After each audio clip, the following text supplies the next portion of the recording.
ঈদ উপলক্ষে 5 দিনের জন্য আফগানিস্তানে হামলা স্থগিত করার ঘোষণা দিয়েছে পাকিস্তান। বুধবার মধ্যরাত থেকে আগামী সোমবার মধ্যরাত পর্যন্ত এই বিরতি কার্যকর থাকবে বলে জানিয়েছেন দেশটির তথ্যমন্ত্রী আতাউল্লাহ তারার। তিনি বলেন, ভ্রাতৃপ্রতিম ইসলামী দেশ সৌদি আরব, কাতার এবং তুরস্কের অনুরোধে এই সিদ্ধান্ত নেওয়া হয়েছে।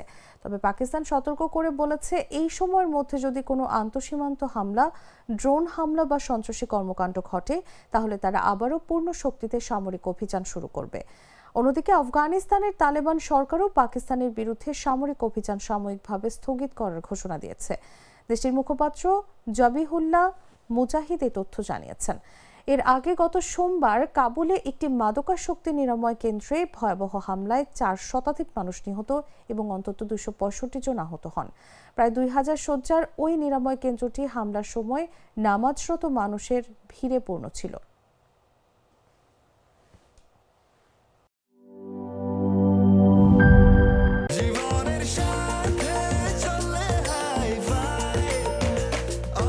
স্বাস্থ্যকর অল টাইম, সব সময় অল টাইম হেলদি লাইফ।